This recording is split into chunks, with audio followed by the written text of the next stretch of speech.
All right, show of hands. How many people want to leave here so excited about what they do that they wake up in the morning and do one of these moves? Right? Show of hands. How many people would like to leave here a lot better looking than when they came in? Anybody? I appreciate your honesty. Now, listen, I got to be honest with you. I can't help you on the third one. But if you stick with me, we only have a short time together, I promise you, I guarantee you, I'm going to help you figure out the first two. Right? So we've got a really amazing presentation. I've got some time-tested information that's guaranteed to take your life to the next level. And I'm going to give you all this, but before we start, I got 2 rules. Can I share with you my 2 rules? Yes or yes? I'm sorry. Can y'all hear me? Can I share with y'all my 2 rules? Yes or yes? Yes. All right, cool. Rule number 1. All right, I told you we got some cool things we're going to talk about today. We've also got some prizes. Is that all right? We got some prizes? You excited about that, Shirley? Okay. Naomi said prizes? Boy, you need a... And I'm going to give you 1,000% of everything I have. All I ask in return is 100% of your time and attention. Is that fair, Regine? Yes or yes? Yeah. I mean that to everybody. Is that fair? Yes or yes? Yes. Okay. Rule number 2. I got to let you know that I'm really impressed by all of you guys. I just want to let you know. You know, Melissa, Claude, Arden, I'm impressed by all of you. And I'll tell you why. This was not a mandatory event. Nobody's getting college credit to be here. You guys showed up on your own will. You know what that tells me about you? It tells me that you want more for your life. It tells me that you're not satisfied with the status quo.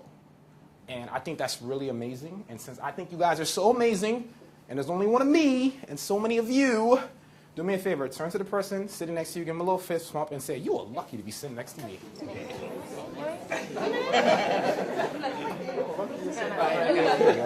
Lucky to be sitting next to me.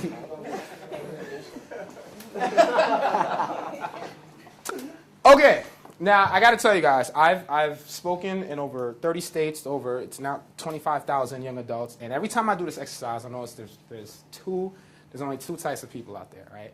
The first person, I say, turn to the person next to you, give them a fist bump, say you're lucky to be sitting next to me. They go, yes! You are lucky to be sitting next to me. I know that's right. I don't even know how you all up in this, right? Right? That person gets it, right? They understand that the more that they put into this program, the more they're going to get out of it, right? That person understands what's going on. The second type of person, now you could have seen this person, or maybe this person was you, right? I said, turn to the person next to you, give them a little fist bump, and you were like, I'm not doing it. That brother is really corny. All right? I'm going to share something with you. I'm going to put my cards on the table. I did not wake up this morning not realizing that I was a corny brother. I have known this information for quite some time. All right? I was born in Haiti, in Pétionville, in a small town not too far from the capital, Port-au-Prince.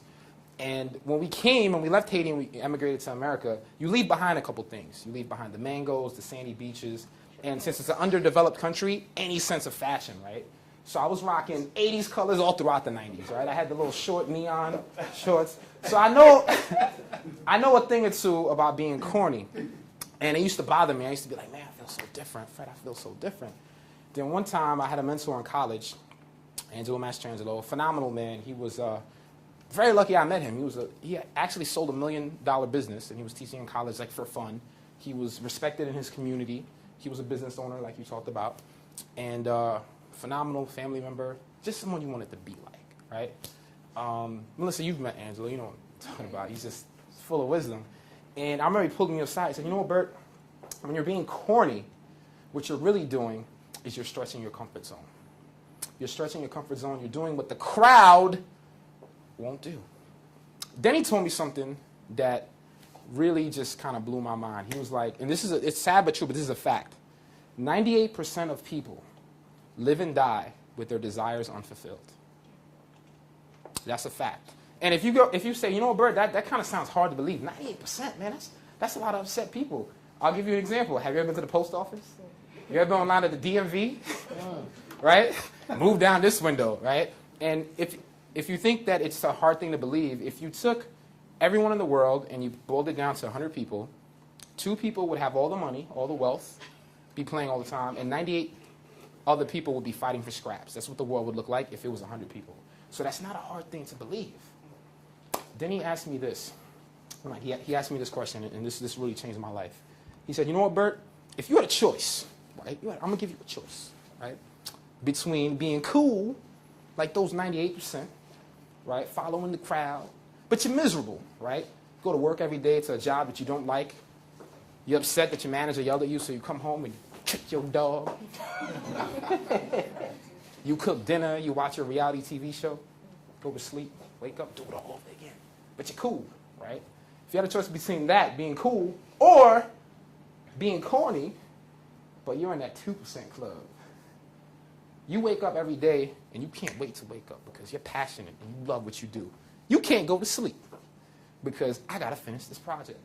Kalade's here. This man hasn't slept in 3 days. All right? And I mean, he's showered, but he hasn't slept in 3 days because he's extremely passionate about what he does. We've been working in a shared office space, Wicks Lounge in the city, which is free office space for entrepreneurs. I can tell you guys that in a second. So if you had a choice between being that cool, unhappy 98% or that coney, but really excited about life, wake up and do one of these, a little 2%, what would you choose? You choose cool or corny? You choose? Corny, right? So, if it's all right to get a little corny with a brother, if it's okay to get a little corny with a brother, everyone do me a favor. Everybody stand up, please. Please stand up. I know how the evening gets us, so everybody put your hands in the air. We're going to stretch. So I'm going right, you're going left. Do a little stretch. Go the other way. Make a little stretch sound. You ever wake up in the morning and make a sound, you scare yourself? You be like, what was that? Yeah, a dinosaur in here. Now, that's what I want you to do. Put your hands back up. I want you to go, turn around, and then just massage the person right next to you. Give them a little massage. A little massage. Right here. All right. Maybe get a little chop, You gotta do it right here. Okay. Now what I want you to do, we're going to go the other direction. Get a little massage. Some of y'all like, don't even talk. Make this the whole presentation. Right here. All right. 2 more seconds. All right, stop. Okay, cool. Oh, my God. All right. So, no, stay up. This is what we're going to do, because I want to make sure the energy is right. This is what we're going to do. On the count of 3, we're going to do something cool. On the count of 3, this is what I want everyone to do. Everybody turn around. Show me your back. All right. So on the count of 3, you guys are going to turn around. You're going to make eye contact. But not yet. And whoever you make eye contact with, I want you to imagine that person is your long-lost brother or sister. Okay? And let me tell you something. The person you make eye contact with, you love this person, okay? You haven't seen this person in something like 4 years, right? You're excited about seeing this person. And what you're going to do is you're going to give them a double high five. It's just like it sounds. Double high five. Don't hurt nobody, right? And this is what we're going to do. And some of y'all thinking, Bert, are we really going to do this? The answer is yes, okay? So on the count of 3, I want you to turn around. Don't do anything else. Just make eye contact. 1, 2, 3. Make eye contact with someone.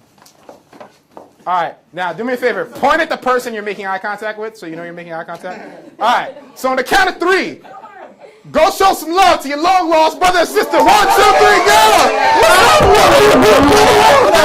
How you doing, man? Oh, man, you going to the Fire Local Sunday? Great, man.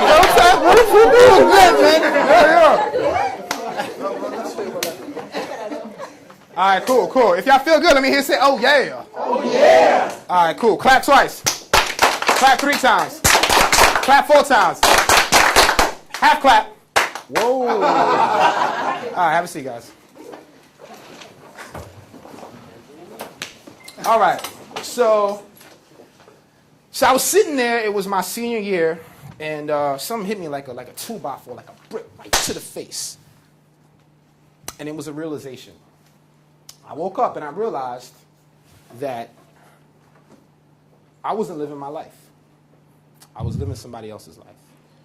That little major that I had, that little political science major, that wasn't my major. Someone chose that major for me, right? That little career in law that I was pursuing, that wasn't my career. Someone else chose that career for me. I woke up one morning and I realized I was living my parents' dream. Now, I grew up in a Haitian household and loved my mother, wonderful mother, Mailola. And but she used to always say, Bert, if you're going to be successful in a Haitian household, you got to pursue the one-word profession. Y'all know what I'm talking about. She used to say, Bert, you have to be a doctor, lawyer, engineer, motivational speaker. That's 2 words. I can't understand that.